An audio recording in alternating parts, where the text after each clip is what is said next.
Good morning everyone. This is again Professor Vincent Torre Bongolan. Ayan, pag-usapan nga natin yung confidential fund ni Vice President Sara Duterte.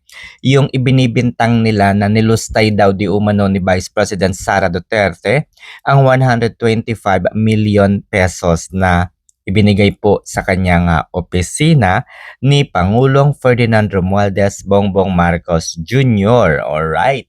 So eto na mga kaibigan, sa mga advisor, sa mga consultant ni Pangulong Marcos Jr., pwede ba kapag gumawa kayo ng script ay galingan naman ninyo, pag-aralan naman ninyo, siguro naman nakapag-aral kayong mabuti, no?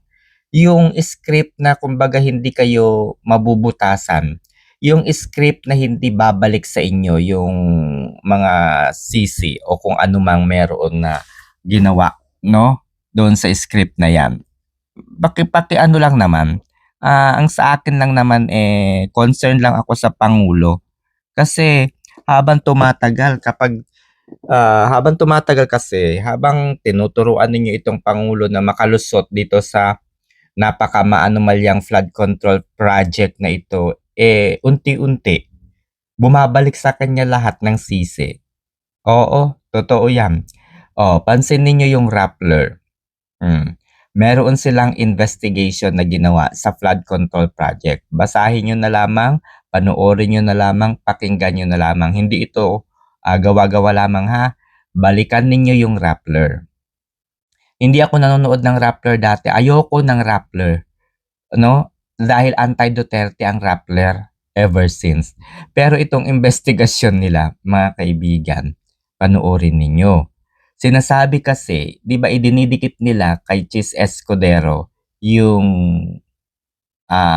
insertion sa budget, no? At di umano ay related at talaga namang may kinalaman daw itong si Chis Escudero sa flood control project scam na ito.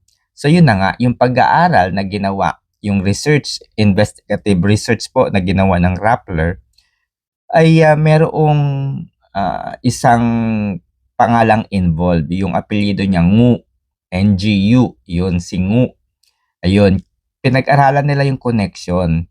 Yung connection na yan, umiikot mula kay Chis Escudero, mula sa iba pa, mula doon sa pamilya ni Chis Escudero, umikot ng umikot ng umikot hanggang sa doon sa pag-ikot na yun, pumunta kay Martin Romualdez o dahil si Martin Romualdez pala yung previous hanggang sa paakyat na hanggang kay Liza Araneta, umakyat na kay PBBM.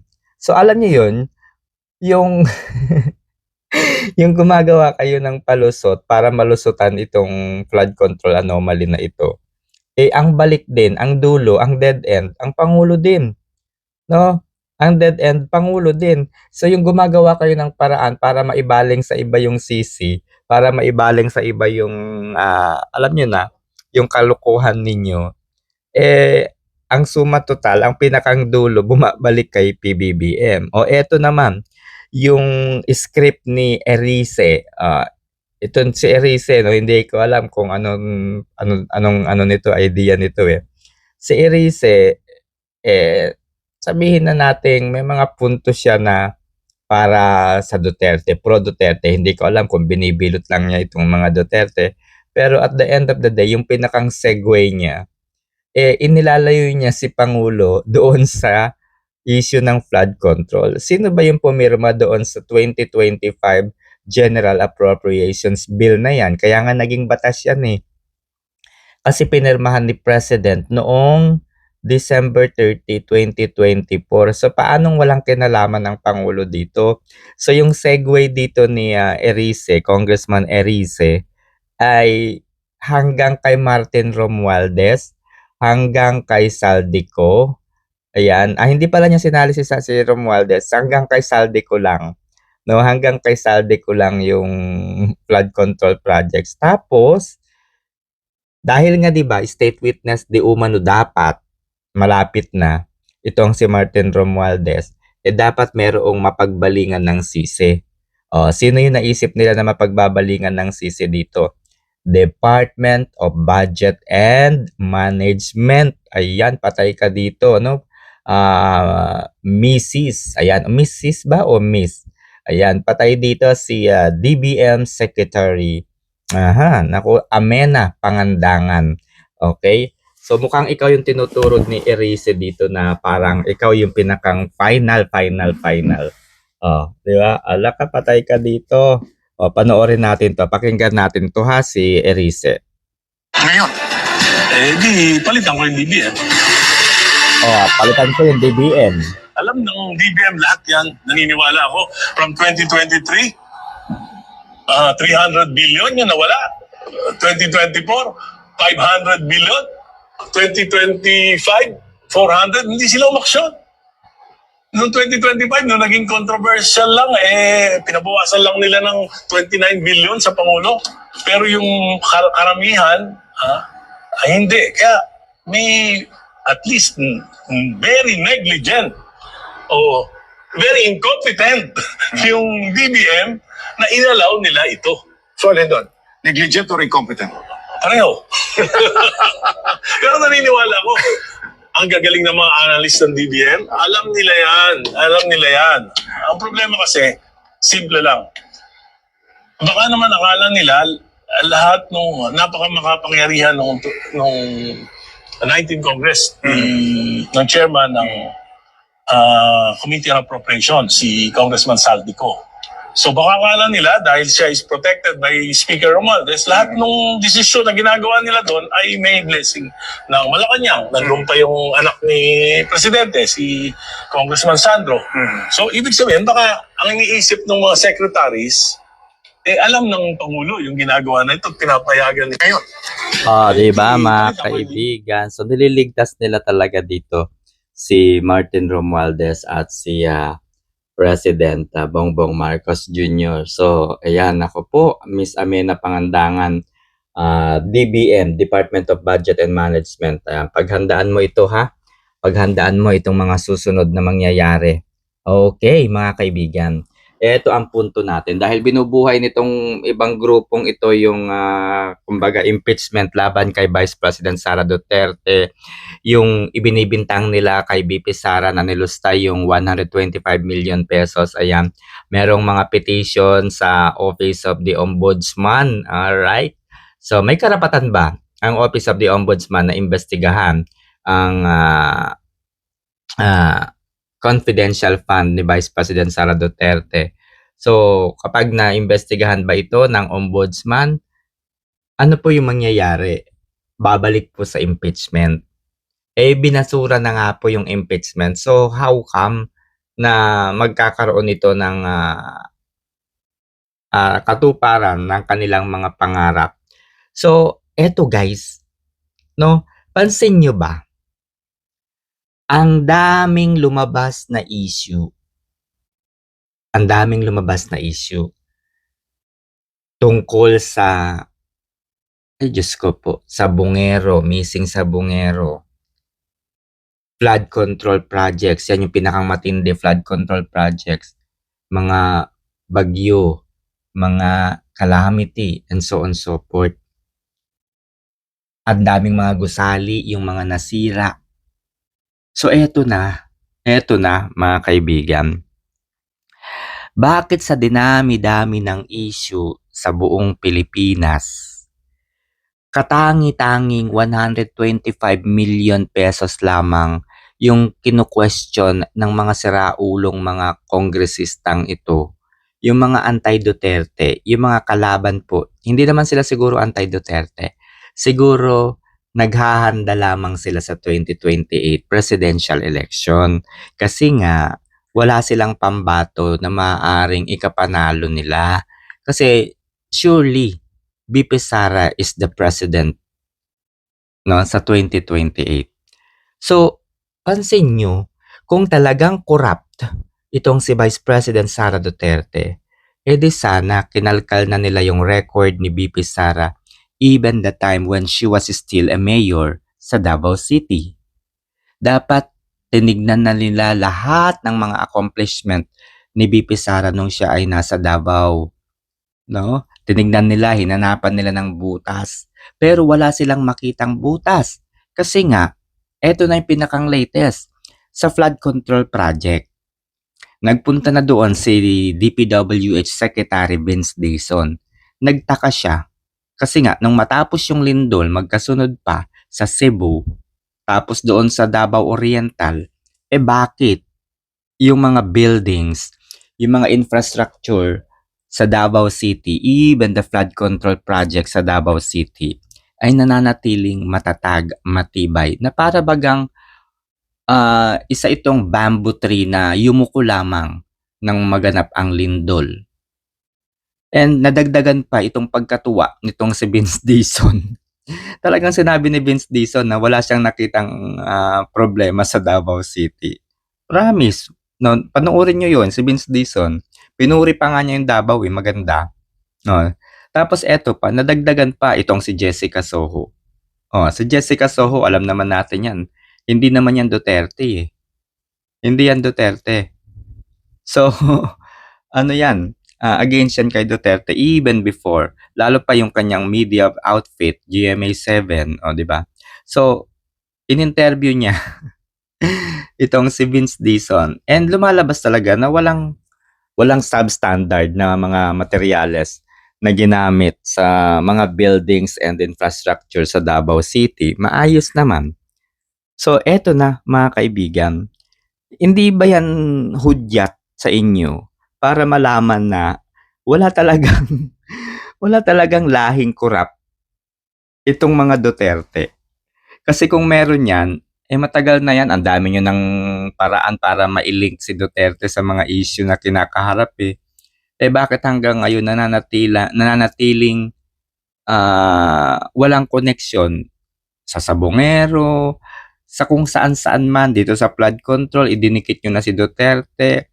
Ngayon, pilit ninyong hinahanapan si Duterte sa pamamagitan ng paglilink kay Senator Bongo. So, balikan ninyo yung investigasyon ng Rappler. Okay? Bumabalik talaga kay PBBM ang lahat. So, eto na, sa gaya nga po ng aking pangako, tutuldukan na natin itong confidential foundation ni Vice President Sara Duterte. Ang pamagat nito ay Sara Duterte at ang 125 milyong confidential fund. Ano talaga ang ipinakikita ng Commission on Audit? Okay. Ang kontrobersiya hinggil sa 125 milyong confidential fund ni Pangalawang Pangulo Sara Duterte ay nagdulot ng matinding usapin sa publiko. Gayunpaman, ayon sa batas sa audit ng Pilipinas, ang mga kulang o nawawalang resibo ay hindi automatikong patunay ng korupsyon. Okay, so ibig sabihin, may mga resibo lamang na hinihingi kay Vice President Sara Duterte. Pero hindi ibig sabihin na itong mga resibong ito ay diretsahan ng masasabi na mayroong korupsyon. So upang maunawaan ng tama ang isyong ito mga kaibigan, kinakailangan nating malaman kung paano nga ba gumagana o nagtatrabaho ang Commission on Audit. Ano ba ang kanilang mandato? At kung paano itinuturing ng batas at paano iginagalang ng batas, paano binibigyan ng konstitusyon ng karapatan ang Commission on Audit na mag-audit, siyempre. So sa kasalukuyan, hindi pa inire-refer o inirekomenda ng Commission on Audit ang mga kaso na sinasabi nilang nilustay ni BP Sara ang 125 milyong peso confidential fund sa Office of the Ombudsman. Kasi ganito yan, kapag mayroong nalaman ang Commission on Audit na isang anomalya, no? Malaking halaga po kasi ang kanilang mga ino-audit. And ito po ay plunder, no? Malversation of public funds. Yan po yung kalimitang nagiging kumbaga grounds ng Commission on Audit para i-endorso nila yung isang issue sa ombudsman. But in this case, never silang gumawa ng complaint. Never silang nag-endorse. Never din nilang isinulat at never nilang ginawan ng report na mayroong nawawalang pera ang Office of the Vice President. Never. So, ano po yung ire-refer nila sa ombudsman? Wala. Kasi wala silang nakikitang anomalya. So, ano po yung isasampan nilang kaso? Kay BP Sara o sa Office of the Vice President? Napakahalaga ng detalyeng ito, mga kaibigan. Dahil kung walang referral, kung walang endorsement coming from the Commission on Audit, ibig sabihin walang formal o legal na deklarasyon ng korupsyon. So malinaw yan. Number 1, okay, pag-usapan na natin. Ano ang kapangyarihan ng COA at ano ang kahulugan ng tinatawag nating Notice of Disallowance. So napanood na natin ito, napakinggan na natin tong Notice of Disallowance na ito sa maraming pagkakataon. Ayon sa Article 9, Paragraph D, Section 2 ng 1987 Constitution at sa Presidential Decree number 1445 o yung tinatawag na Government Auditing Code of the Philippines. Ang COA lamang ang may kapangyarihang magsuri, mag-audit at mag-ayos ng lahat ng account ng pamahalaan. Uulitin ko, ang Commission on Audit lamang ang may kapangyarihang magsuri, mag-audit at mag-ayos ng lahat ng account ng pamahalaan.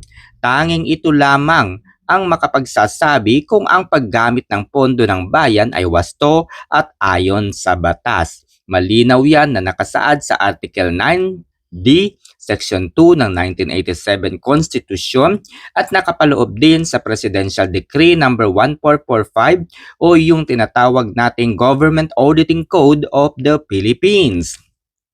The authority of COA ay hindi maaaring palitan o baliwalahin ng ibang ahensya ng gobyerno. Hindi ito pwedeng pakialamanan.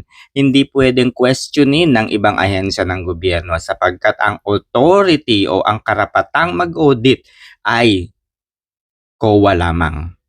Okay? Kabilang po ang Kongreso na hindi maaaring makialam.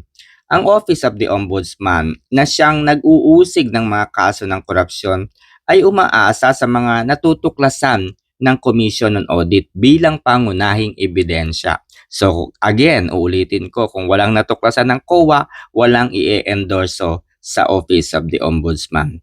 Karaniwang nagsisilbing batayan ng mga kaso ng graft and corruption, malversation o public funds ang Notice of Disallowance o Audit Report ng COA. Okay? So, kapag sinabing Notice of Disallowance, ito yung tinatawag na Audit Report ng COA. Kung walang natuklasang irregularidad mula sa Commission on Audit, walang basihang pang-audit ang Ombudsman upang magsampa ng kaso. Maliban na lamang kung may ebidensya sila. Diba? Ang Notice of Disallowance ay nangangahulugang mayroong natuklasang gastusin na labis, hindi kailangan, kulang sa dokumento o hindi ayon sa patakaran.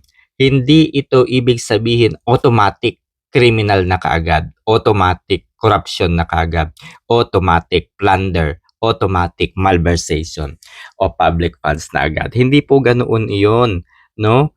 May mga sobrang gastos, may mga kulang na dokumento lamang na kailangan lamang iayos. Okay? So, yun po, no? Kundi isang administratibong natuklasan. Maaring umapila ang opisyal na nabigyan ng Notice of Disallowance sa division ng COA at kalaunan sa commission proper. Tanging kapag napatunayan ng COA na may malinaw na intensyon ng pandaraya o maling paggamit ng pondo, saka lamang nila ito i-refer sa Office of the Ombudsman. Ang isasampa nilang kaso sa mapapatunayang nandambong ay kriminal. Okay? So ano nga ba talaga ang nangyari sa 125 milyong piso na confidential fund ni BP Sara? Noong Agosto 2024, naglabas ang COA, no? ng Notice of Disallowance 2024-002-100 na kinu-question ang kinu-question sa 73.2 milyon mula sa 125 milyong confidential fund na ginastos ng OBP noong taong 2022. Ang hindi pinayagang halaga ay dahil sa kulang na acknowledgement receipt, no? Kulang ng acknowledgement receipt. Ilan ay walang pirma, walang pangalan o petsa, lalo na sa mga gastusin kaugnay ng rewards at safe house rentals na ginamit para sa operasyon pang-seguridad ng bansa. Dahil sa kakulangan ng dokumento, tinukoy ng COA na 73.2 million ang technically unsupported. Okay? Samantala, ang 51.8 million pesos na natitira sa 125 million ay hindi na-disallow. Ibig sabihin, maayos ang mga dokumento at nalikida ng tama, na audit po ng tama. Ipinapakita nito na ang issue ay technical sa papeles, hindi tungkol sa maling paggamit ng pondo o personal na pakinabang. Walang ibang disallowance na konektado sa OBP o sa Department of Education para sa mga confidential fund noong 2022 to 2023.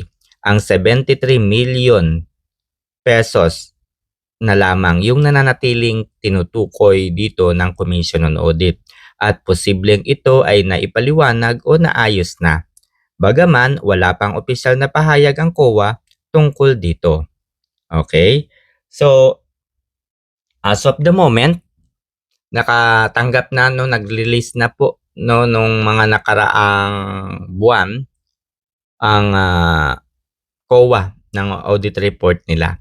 At muli, nandoon po nakalagay unmodified opinion. Ibig sabihin, tama, walang nawawala. Maayos, no? Maayos ang pagbabudget ng Pangulo. Ang paggamit ng confidential fund ay nakasaad sa Joint Circular number 2015-01 na inilabas ng COA, Department of Budget and Management, DILG, GCG at DND. Ang mga pondong ito ay nakalaan para sa mga aktibidad na may kinalaman sa pambansang seguridad, pagpapatupad ng batas at intelligence operation. Ayan. So doon po ginamit ni BP Sara yung kanyang confidential fund. Hindi tulad ng karaniwang pondo, ang confidential and intelligence fund ay may ibang patakaran sa accounting. Sa halip na detalyadong resibo, maaaring gamitin ang acknowledgement receipts, no? Acknowledgement receipt lang mga tol. Certification lamang o summary reports bilang liquidation. Dahil sa mga isyong pang-seguridad, kadalasang naka-code o kumbaga redacted. Ayan, nakakuha tayo ng terminology sa International Criminal Court kapag mayroong mga detalye na hindi dapat malaman ng publiko. They are using the word redacted. Ayan. So, kadalasang naka-code o redacted ang mga pangalan, lokasyon ng mga taong binayaran ang kanilang serbisyo upang pag-aralan, upang tuklasin, i-survey, at imbestigahan ang mga matataas na opisyal ng pamahalaan na gumagawa ng pandarambong, gumagawa ng katiwalian, at bumubuo ng gulo sa bansa. Ayan. So, siyempre, yung mga mapagkalat dyan, yung mapaggawa ng gulo. Dahil dito, mga kaibigan, karaniwan na kulang talaga itong mga dokumento na ito, pero hindi ito nangangahulugang anomalya. Bakit? Bakit kasi po, kung ikaw po ay isang tao, pribadong individual ka, pero natuklasan mo ang isang pagnanakaw, ang isang napakalaking krimen, kumbaga yung ilalahad mo ay talagang manganganib ang iyong buhay kasama ang iyong pamilya. Eh syempre, mananahimik ka na lamang. Kasi nga, ayaw mong madamay ang personal mong buhay. So, para namang hindi naman masayang ang iyong kaalaman, siyempre diyan po ginagamit yung confidential fund. Hindi sasabihin ng iyong pangalan o ang iyong pagkakakilanlan. Okay? Number 4, ito po yung audit report ng COA. Kahulugan nga po, ano po yung kahulugan ng audit report opinion o clean audit opinion o yung tinatawag nilang unmodified. Ayan, di ba unmodified nga? Unmodified nga ni. So nagbigay ang COA ng unmodified audit opinion sa OBP noong taong 2022 at 2023. Ang clean audit ay nangangahulugang maayos na naipakita at nasuportahan ang mga financial statement ng pangalawang pangulo alinsunod sa mga pamantayan sa accounting. Hindi ito nangangahulugang perpekto, ngunit ito ay patunay na ang pangulo o pangalawang pangulo ay transparent at maayos na hinawakan ang pondo. Maayos na tong ginamit ang pondo na ibinigay sa kanyang opisina. Para sa isang ahensya na humahawak ng confidential fund, ang clean audit ay talaga namang malakas na indikasyon na sumusunod sa patakaran at mayroong pananagutan ang pangalawang pangulo. So, bihira ang mga ahensyang may seryosong irregularidad na bigyan ng clean audit opinion. Ang pagbibigay ng COA nito ay sa OBP ay nagpapakita lamang na hindi po mandarambong ang Vice Presidente. Ang sakit naman nito, 'di ba? Nainggit naman. Walang ganitong report ang Office of the President, promise. Kahit pangulo siya, hindi siya makakatanggap ng ganito kasi hindi siya malinis. Eto na mga kaibigan.